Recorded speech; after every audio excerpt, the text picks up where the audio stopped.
Hello, how do you do? My name is Grant Woolley. And I'm Isa Gross. The topic, of course, is regarding Richard Williams' Unplug rule from Lesson 1 in his book, The Animator's Survival Kit. So, long story short, Richard Williams picked up this unplug rule from one of Disney's legendary 9 old men. In this case, it was Milt Kahl, who said he couldn't concentrate while listening to music. So he couldn't animate at the same time. And ever since then, Richard Williams has used this unplug rule, and that is what I'd like to discuss today. I have Isa here with me, and Isa, you and I have been animating for a good number of years now. Yes. How long have you been animating, Isa? I've been animating for 6 years now, I think. It's not very much compared to other animators, because I started very late. But anyway. Well, I think it's solid enough, though. I've been drawing much longer, but I didn't know you could make the pictures move for a long time. Well, how long have you been animating? Since about the 7th grade, I think, 6th or 7th grade. And then before that I was like flip books and stuff, but I want to say a good 15 years. Oh jeez. Okay. I don't know. Oh, you say that. Don't do that. Come An old on. veteran. Okay, don't do that. That's not true. I think we've been around long enough to be able to have some input. Do you listen to music much whenever you animate, Isa? Sometimes I do, yeah. It just gets really quiet otherwise, and I start to feel lonely. I start to tread onto DeviantArt and fuel my loneliness. Maybe. But no, Isa, I'm curious as to what kind of music do you listen to when you do animate? Mostly it's music without any lyrics, like maybe ambience music, jazzy stuff, swing, electro swing, I don't know, whatever I can find, but I don't know, it gets me into the groove of doing something if it's if it's fast. It gets me into the groove. Yes, Do you agree with what Williams is trying to say in his first lesson? That you should unplug and focus on animating and stuff like that? Do you believe in something like that? I think for some people it can work, yeah. But for me, it's just no. I just don't like it if it gets too quiet. But when I listen to songs that I really enjoy and there are lyrics and people are singing, that just makes me want to chime in and maybe sing the lyrics, and that takes me out of the zone. So I don't like that. Yeah. So I just go for just instrumental stuff. Well, I think that's interesting because I'd spoken to Isa earlier, and I was bringing up that there are people that can't concentrate with music on, but they also can't concentrate if they're hearing their own heartbeat, if they're in a silent room. I think a solution for people like that is video game music or something like that, something that's instrumental. Yeah. And I didn't know that Isa listened to a lot of instrumental stuff. I just assumed that she listened to music or what have you. When she told me she listened to a lot of instrumental stuff because the lyrics pull her away, I was like, oh, well, that's cool, because I was going to make that point that people can listen to like video game music or something because it's meant to be in the background and it doesn't pull the player away from playing the video game. So it would do the same thing for, say, an artist or an animator or something like that. Yeah. So I think it's cool that you brought that up. Yeah, so Grant, what do you listen to? Why do you say, yes? Oh, yes. You're like, yes. I tried to connect to what I said before that, but I don't remember it now. What do you like to listen to? When you're animating. Oh, I thought you meant when I was running the triathlon. When you're sitting on the toilet, I mean. That's a good question. I think one of the points I was going to bring up was that the problem with Richard Williams' unplug approach is that it has the potential to stifle the kind of inspiration that music can bring. Which is, that's relevant to your question, because when I'm drawing or I'm animating a certain setup, I know that there's music that I can fuel that imagery in my head with.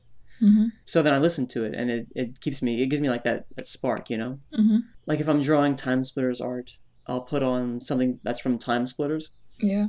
And then it'll bring back the memories of that game, and it'll bring back the imagery and all that. Yeah, I get that.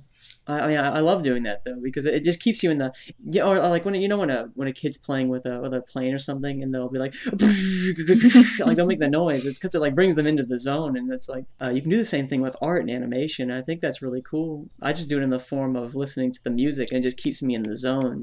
Yeah. I find myself listening to things that are relevant to what I'm animating, and if not, then it's just something. It's one of two things. It's something that's relevant to what I'm animating, or it's just something totally irrelevant. Either I've listened to it so many times that it's become it's very much in the background, or it's just something that's passive, and I just don't.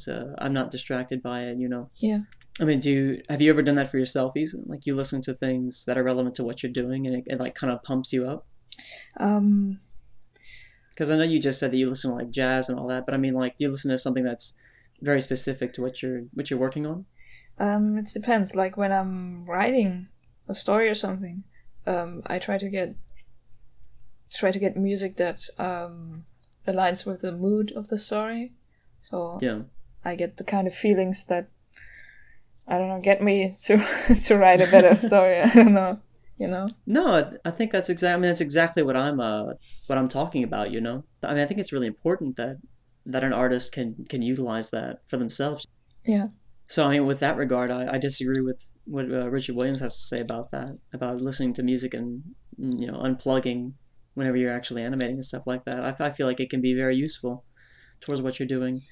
But, Yeah. of course, if you do find yourself distracted like Isa or something, you can find an alternative. I mean, it's better to like be distracted from time to time than not do anything at all if you need music to produce anything. So Yeah, just to stoke the fire. yeah.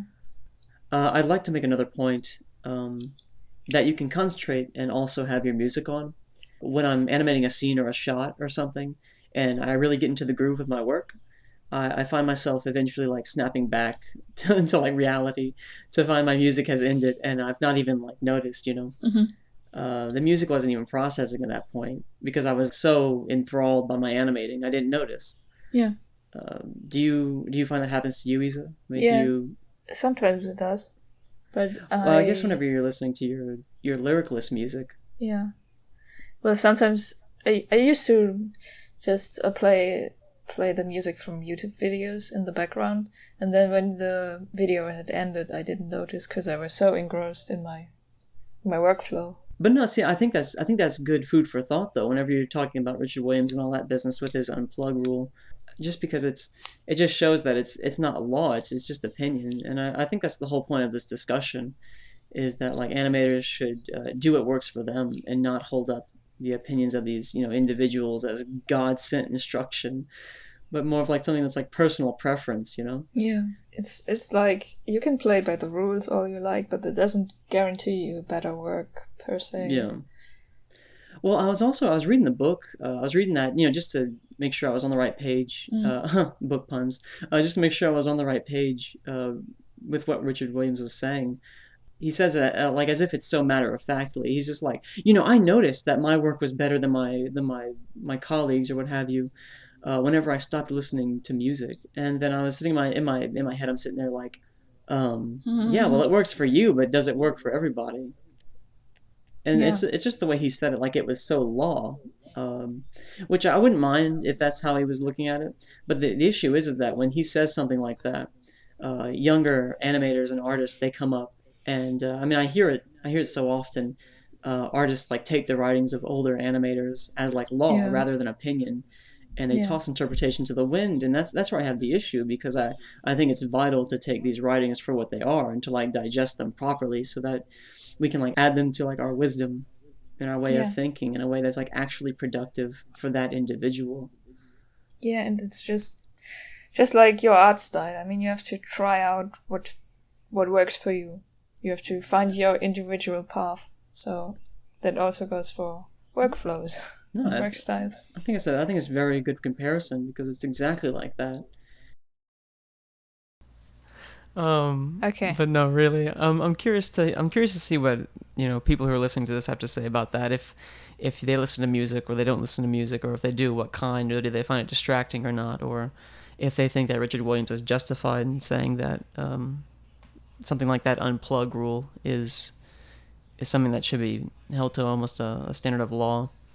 Well, let's hope they even think that far when they are animating.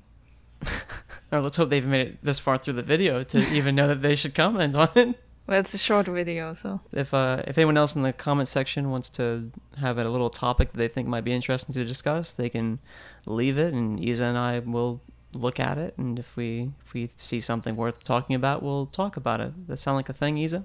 Yeah. Brilliant. Oh mein Gott. Yes. Okay, we will wrap it up then. Well, anyway, this has been Grant. And Isa. And we will see you next time. Goodbye.